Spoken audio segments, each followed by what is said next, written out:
Olá, meus amigos e meus irmãos, tudo bem com vocês? É muito bom ter vocês aqui para juntos estudarmos a Palavra de Deus. Você alguma vez já fez algo de errado e tentou esconder? Já se sentiu culpado? Mas o que a Bíblia diz sobre esse respeito? Será que Deus está disposto a nos perdoar, por pior que seja o nosso pecado? Mas, antes de continuar, vamos orar. Bendito és tu, Senhor nosso Deus, Rei do Universo. Abençoe todo aquele que está aqui para estudar a sua palavra.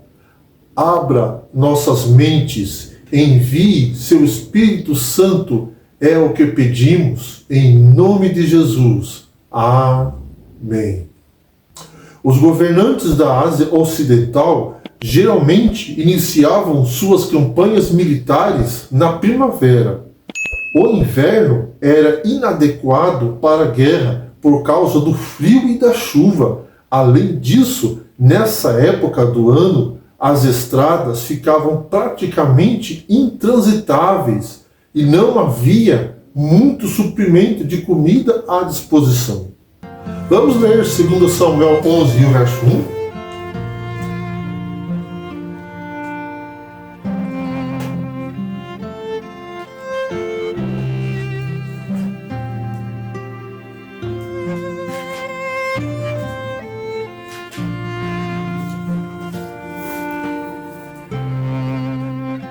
Decorrido um ano, no tempo em que os reis costumavam sair para a guerra, enviou Davi a Joabe e seus servos com ele e a todo Israel, que destruíram os filhos de Amon e sitiaram Rabá, porém Davi ficou em Jerusalém.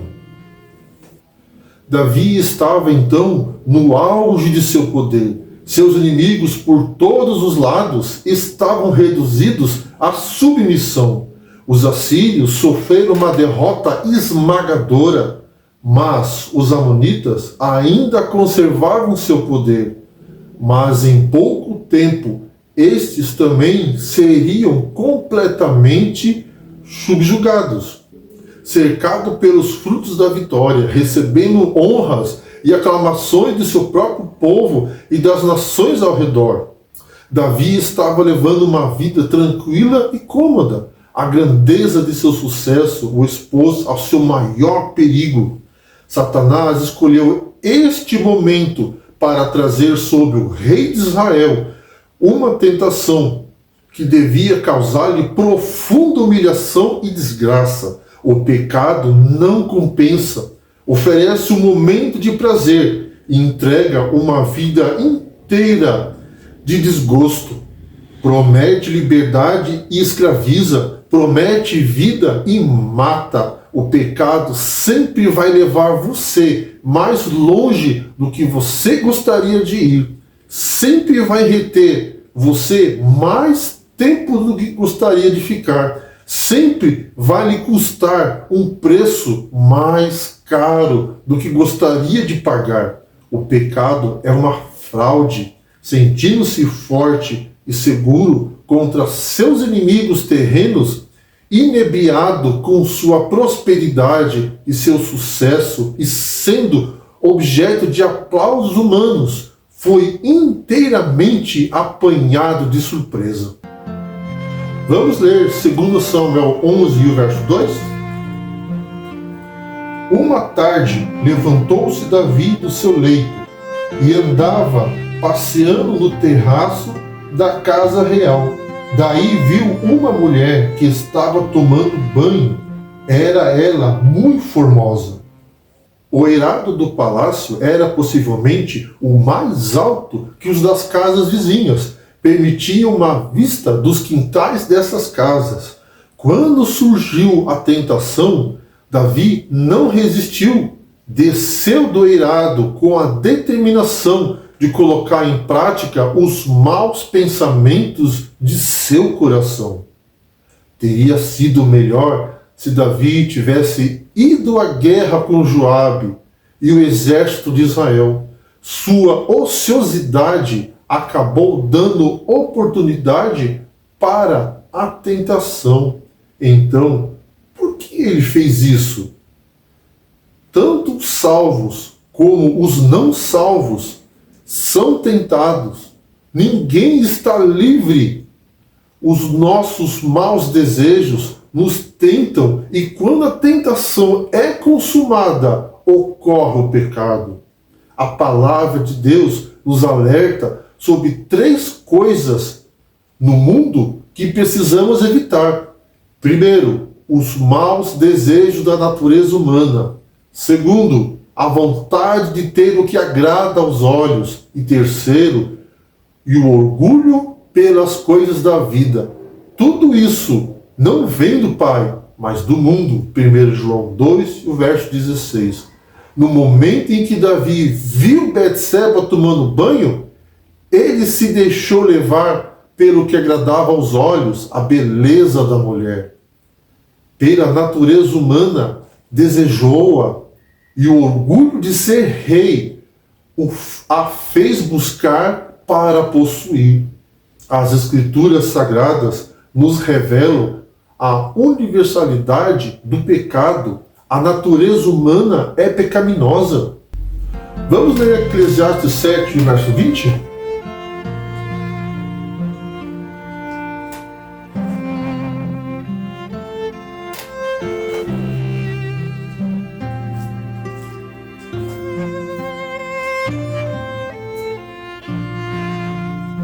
Não há homem justo sobre a terra que faça o bem e não peque. Ser de natureza humana significa que sermos inclinados a fazer o que não agrada a Deus. Não podemos sair desse estado de perdição pelas nossas próprias forças. No momento em que a graça salvadora de Deus nos alcança, temos força para resistir ao pecado. Porque não somos guiados pela natureza humana, mas pelo Espírito de Deus. Quando somos confrontados com a palavra de Deus, reconhecemos nossos pecados, nos arrependemos e procuramos agradar a Deus. Vamos ler Gálatas 5, no verso 17?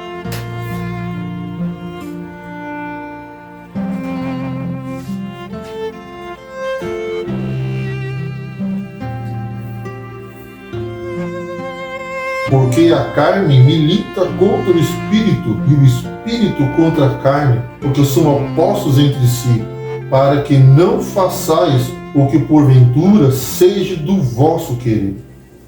O tentador sugeriu um pecado, e Davi devia tê-lo repelido. Ao contrário, deu ouvido ao tentador e obedeceu à voz de Satanás, em vez de obedecer à voz de Deus. Se Davi tivesse parado por um momento, se tivesse elevado os pensamentos ao céu em oração, se tivesse permitido que sua mente se ocupasse com as responsabilidades de seu ofício real, ou se tivesse dedicado aos assuntos do reino, o encantamento do inimigo teria sido quebrado. Vamos ler 2 Samuel 11, verso 3 e 4.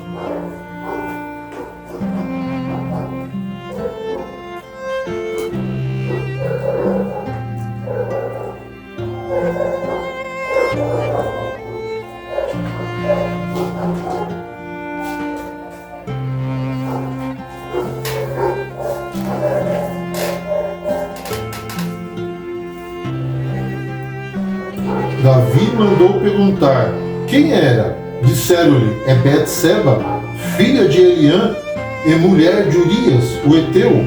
Então enviou Davi mensageiros que a trouxessem.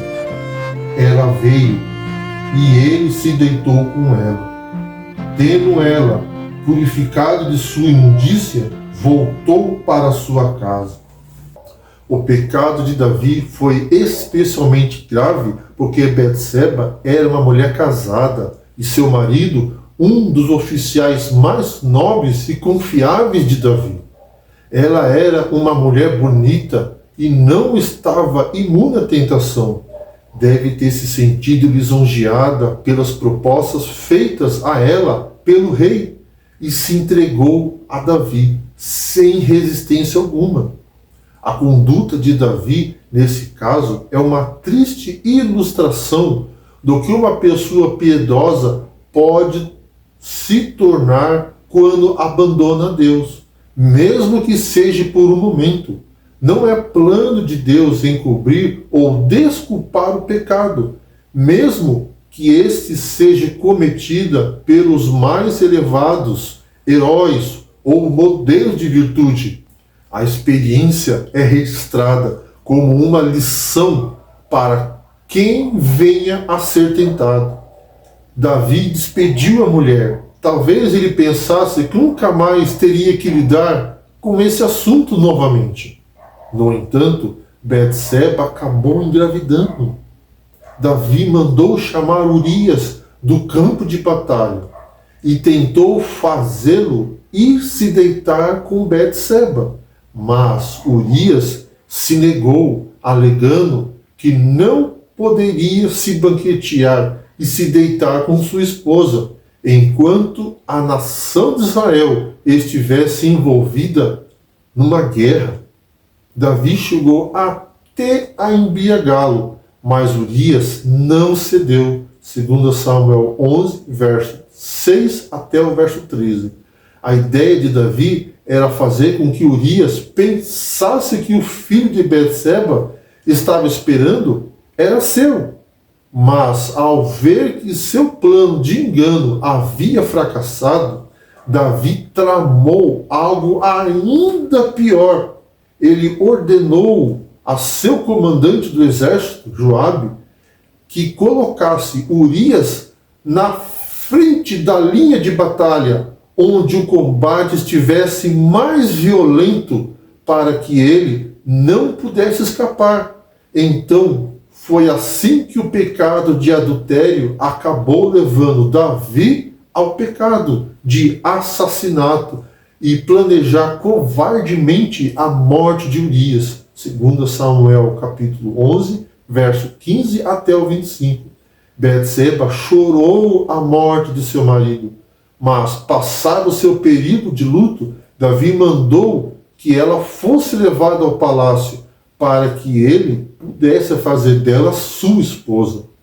Naquele momento, o plano de Davi parecia ter dado certo, se não fosse o conhecimento do Senhor. Davi poderia esconder seu pecado dos olhares humanos, mas jamais dos olhos de Deus. Por isso, o escritor bíblico escreveu: mas o que Davi fez desagradou ao Senhor, segundo Samuel 11 e o verso 27. Davi não era um homem perfeito. Ele era um pecador, assim como nós. Mas ele também era alguém temente a Deus e comprometido com sua vontade. Ele zelava pela palavra de Deus e procurava andar conforme seus mandamentos. Em sua penitência, Davi orava para que Deus perdoasse até mesmo aqueles pecados em que nem ele sabia que tinha cometido. Vamos ler Salmos 19, verso 12.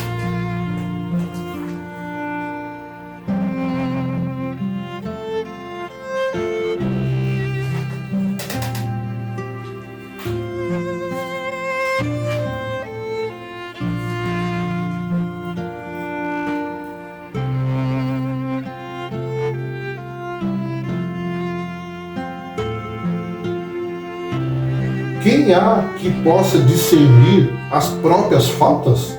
Absolve-me das que me são ocultas. Mas, como vimos, em certo momento de sua vida, ele cometeu um pecado gravíssimo, que lhe trouxe sérias consequências. A princípio, aparentemente, Davi ficou bem despreocupado. Ele conviveu em harmonia com o seu pecado, até que Deus o repreendeu através do profeta Natã.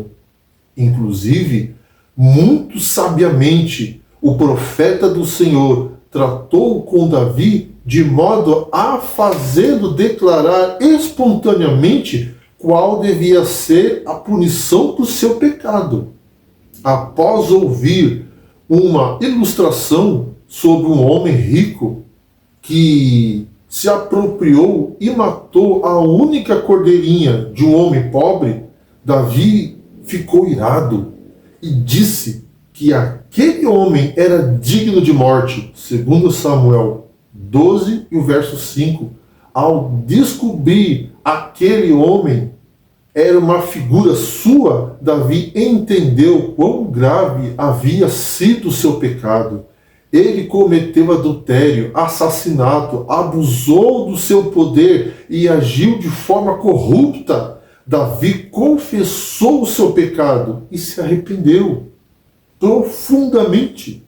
Então, a sua infinita graça e misericórdia, Deus o perdoou. No entanto, o arrependimento de Davi e o perdão de Deus não significaram a imunidade das consequências do pecado. O efeito do pecado é devastador. A tempestade que ele provoca é avassaladora. Deus perdoou o pecado de Davi, mas não suspendeu suas consequências.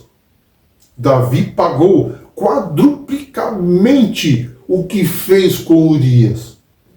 Vamos ler Gálatas 6, verso 8?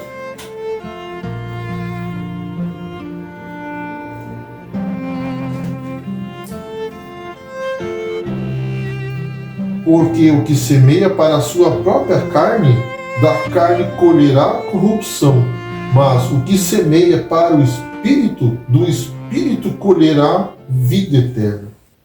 As consequências pelos pecados cometidos por Davi foram perda do primeiro filho com Betseba, escândalo sexual estupro que seu filho Amon fez à sua filha Tamar, assassinato de Amon a mando de Absalão, usurpação do trono por Absalão e o abuso público das concubinas reais, morte de Adonias a mando de Salomão, multiplicação de mulheres e idolatria de Salomão, divisão do reino em Israel e Judá na época de Roboão, e por aí vai.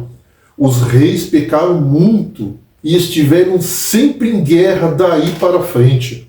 Embora Davi tenha sofrido as consequências de seu pecado, ele foi perdoado e restaurado a comunhão espiritual com Deus.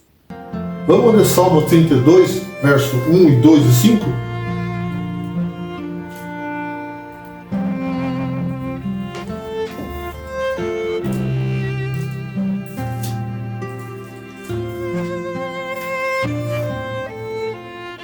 Bem-aventurado aquele cuja iniquidade é perdoada, cujo pecado é coberto. Bem-aventurado o homem a quem o Senhor não atribui iniquidade e em cujo espírito não há dolo.